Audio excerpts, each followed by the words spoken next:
할렐루야, 사랑하는 성도 여러분, 반갑습니다. 7월 22일입니다. 이제 매일의 묵상, 또 삶의 변화로 함께 또 말씀을 읽고 힘을 내보도록 하겠습니다.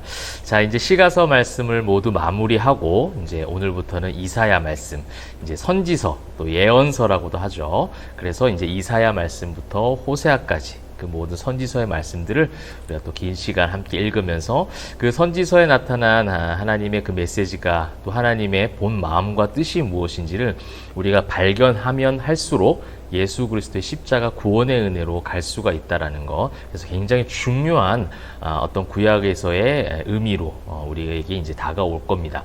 그래서 여러분 선지서 말씀을 읽으면서 이 당시에 하나님께서 많은 선지자를 통해서 선포하신 심판, 경고, 그 다음에 거기에 그것으로 끝나는 것이 아니라 그 심판과 경고의 메시지를 주시고자 했던 하나님의 본 마음은 결국 구원하시고자 하는 거였어요. 그래서 예수 그리스도를 예표하고 그 구원을 다시금 그 영광스러운 회복들을 계속해서 선지서를 통해서 또 선지자를 통해서 구속사적인 어떤 메시지들을 던져주고 있습니다. 선지서는요 또 두 가지로 또 나뉘어지기도 합니다. 대선지서, 소선지서로도 나눕니다. 그래서 이사야부터 다니엘서까지를 대선지서라고 하고요. 호세아부터 마지막 말라기까지를 소선지서라고 하는데요. 결국 한 가지 메시지입니다. 하나님께서 구원하시겠다라는 거예요. 하나님의 마음은 심판하고 멸망시키시고자 하는 것이 아니라 우리의 그 죄를 다 알아요. 죄 때문에 멸망하고 있는 이스라엘 백성들, 유다 민족들에게 선포하신 그런 심판과 경고의 메시지, 그들이 그러했기 때문에 심판과 또 멸망을 경험한 건 맞지만 하나님이 그것을 모르시는 분이 아니세요. 우리가 이제 창세기 때 처음 죄가 들어온 그때부터 하나님은 다 알고 계세요. 인간의 그 패역함이란. 그럼에도 불구하고 그 여자의 후손, 아들 예수 그리스도를 예비하셔서 계속해서 성도들을 견인하십니다. 성도의 견인이 무엇입니까? 참는 거예요. 오랫동안 참으시면서 인내하시면서 그 사랑을 약속하셨고 그것을 우리는 언약이라고 합니다. 그리고 그 언약이 계속해서 성취되어져 가는 과정들이 이제 구약의 또 신약의 그 언약의 성취까지 계속해서 이어지는 구원의 메시지라는 거 여러분 꼭 기억하시고요. 그렇다면 이제 이사야 말씀을 읽으면서 또 선지서 말씀을 읽으시면서 그 하나님께서 구원하시고자 했던 그 강렬한 그 사랑의 메시지, 강렬한 마음들, 우리가 지난번 시가서 말씀을 통해서 아가서를 보았잖아요. 그죠? 아가서 말씀을 마지막을 보고 그 다음에 이제 선지서 말씀 넘어간단 말이에요. 그러니까 어떤 의미가 있는 거예요.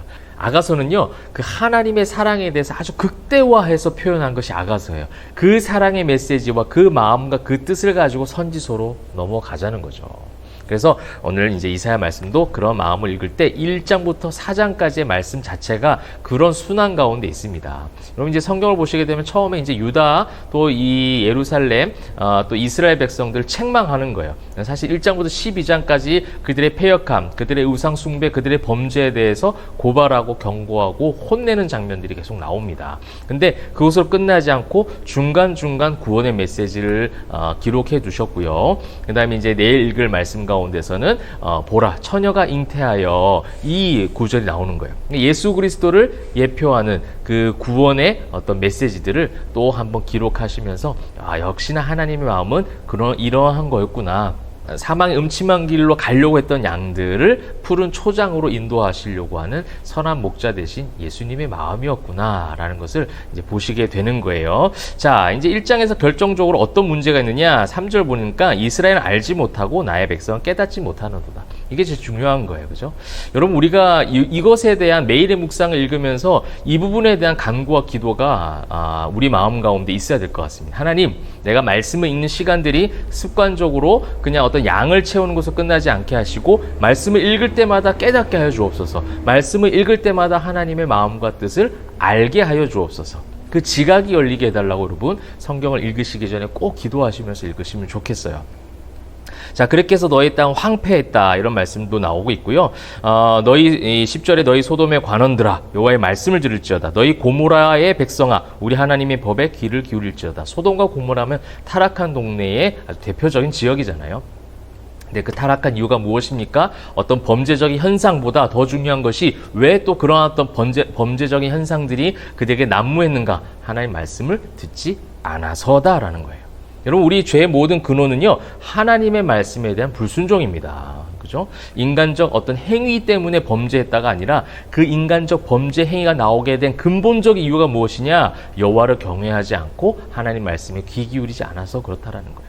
여러분, 반대로 우리가 성도로서 살아가기 위해서, 성도로서 이 땅 가운데 선한 영향력을 끼치면서 우리의 언어 행실이 바르게 나아가기 위해서는 이 말씀에 귀 기울임 필요하다는 거예요. 인간적 어떠한 결단으로 가능한 것이 아니에요. 100번, 1000번, 10,000번 결단한다고 해서 인간이 변화되지 않습니다. 여러분, 사람이 쉽게 변하지 않는다, 그런 말 하잖아요. 그러나 말씀의 힘이면, 복음의 능력이면 그 사람도 바꿔놓는 거예요. 여러분, 사도행전에서 사도 바울 나오잖아요. 그 예수님을 믿는 사람들을 핍박했던 그가 한순간에 주님을 만나는 그 순간에 바뀌어진다는 거예요. 그게 복음의 능력이라는 겁니다. 그게 말씀의 능력임을 여러분 꼭 믿으시길 바랍니다. 또한 그들에게 있었던 잘못된 종교심에 대한 부분도 고발이 되고 있습니다. 13절, 헛된 재물을 다시 가져오지 말라. 분향은 내가 가증히 여기는 바요, 월삭과 안식일과 대회로 모이는 것도 그러하니 성회와 아울러 악을 행하는 것을 내가 견디지 못하겠노라. 여러분, 여기 보십시오. 분향도 있고요, 월삭, 안식일, 대회, 성회, 그들이 얼마나 잘 모였는지를 보여줍니다. 여러분, 한국교회도 모이는 거 엄청나게 힘쓰잖아요. 모이는 거 힘쓰는 거 너무 좋아요. 그 모이는 것에 대해서, 그 자체에 대해서 잘못됐다고 말하는 것이 아니라 그 모이는 것이 우리의 전부가 아니라는 겁니다. 그 모이는 것 때문에 우리가 하나님 앞에 할 것을 다 했다라고 말할 수 없다라는 거예요. 하나님이 가증하게 여길 수도 있어요. 모이는 것이 중요한 것이 아니라 그들이 어떠한 마음으로 하나님 앞에 제사 드렸는가, 예배했는가. 근데 그들이 헛된 재물을 가지고 분향하였고요, 가증스러운 마음으로, 두 가지 마음이죠. 늘 바알과 아세라를 섬기는 거예요. 세상을 섬기면서 제사의 흉내만 내는 것이죠. 여러분, 이것을 종교인이라고 제가 귀에 못이 박히도록 정말 여러분들한테 너무 많이 말씀을 드렸습니다. 이 말씀을 거듭해서 드린 이유가 여러분들이 꼭 신앙인이 되길 바라는 마음에 강조하고 있습니다. 그래서 16절에 보시게 되면 내 목전에서 너희 악한 행실을 버리며 행악을 그치고, 그래서 그 행악을 그치라는 거예요. 하나님의 마음이 이제 점점점 드러나고 있습니다. 그러면서 18절, 여호와께서 말씀하시되 오라 우리가 서로 변론하자. 너희의 죄가 주홍 같을지라도 눈과 같이 이어질 것이요 진홍같이 붉을지라도 양털같이 희게 될 것이다. 너희가 순종하면 내가 너희에게 아름다운 소산을 먹일 것이다. 이게 하나님 마음인 거예요. 돌아오길 바라는 거죠. 사랑하는 성도 여러분, 우리가 예수 그리스도의 은혜로, 강권적인 은혜로 우리가 하나님 앞에 예배할 수 있는 그런 믿음을 얻게 되었어요. 여기에 대해서 감사하시고 또 그 믿음을 얻은 성도들답게, 그런 양들답게 선한 목자이신 예수를 잘 따라가시면 좋겠습니다. 자, 2장에서도 여호와의 날에 대해서, 여호와의 영광 받으시, 홀로 영광 받으시 하나님을 찬양하는 모습들이 나오고 있고요. 3장에는 예루살렘의 멸망, 유다의 엎드려짐, 그들의 행위, 여호와를 어떻게 했느냐? 거역했다라는 거예요. 그의 영광의 눈을 범하였다 8절에 나오고 있습니다. 그들이 심판대 앞에 서야 될 만큼 범죄하고 있다라는 거. 여러분, 이전에 우리가 열왕기하, 역대하 이런 말씀들을 보면서 다 살펴보았어요. 이 이사야의 어떤 이 배경이 되는 것도요, 열왕기하 15장부터 18장의 말씀이고 역대하 26장에서 32장까지의 말씀 보면 여러분 다 나오고 있습니다.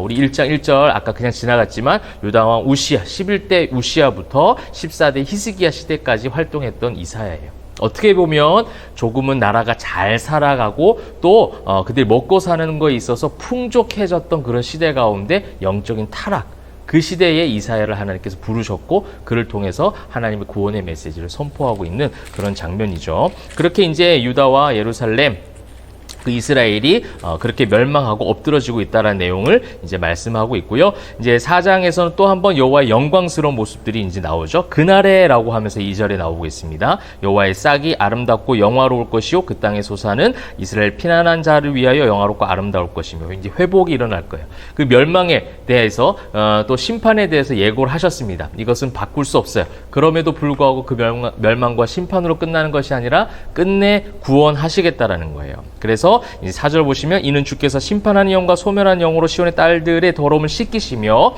예루살렘의 피를 그 중에서 청결하게 하실 때가 됨이라. 그래서 여호와의 영광이 임하는 것에 대한 4장의 그 짧은 고백이 있지 않습니까? 이것이 어떻게 보면 우리에게 있을 예수 그리스도의 그 십자가, 죄사함, 또한 부활의 소망으로 청결하게 새 생명을 주신 그 구원의 은혜, 또 구속사적 관점들을 지금 4장에서 또 우리에게 가르쳐주고 있습니다. 사랑하는 성도 여러분, 구원의 은혜로 기뻐하신 저와 여러분 되시길 소망합니다. 구원의 은혜로 만족하길 소망하고요. 구원의 은혜가 이 세상에 수많은 어려움과 난관이 있다 할지라도, 험한 세파 가운데 풍파 가운데 있다 할지라도 그 풍파 가운데 무리를 걸으신 예수님을 보고 믿음으로 그 주님을 붙잡는 그런 여러분들 되시면 좋겠어요. 그래서 우리에게 참된 구원을 허락하시는 그 하나님 아버지의 마음을 이사야 말씀을 통해서 잘 묵상하시고 그 마음과 그 뜻을 또 기도함으로 말씀범으로 잘 헤아리시고 깨달아 알아가실 때에 그것을 인해서 참된 기쁨과 행복과 만족이 넘쳐나시기를 주님의 이름으로 축복합니다. 기도하겠습니다. 사랑과 은혜가 풍성하신 하나님, 구원의 은혜로 기뻐하고 만족하는 주의 성도들 되게 하여 주옵소서. 한 주간 하나님의 은혜 가운데 보내게 해주시면 감사드리며 이제 내일 우리가 함께 또 모든 성도들이 교회에서 모여서 예배하게 됩니다. 구원의 은혜를 참되게 찬송하고 높여드리는 모든 주의 성도들 되게 하여 주시옵소서. 감사드리며 살아계신 예수 그리스도의 이름으로 기도합니다. 아멘.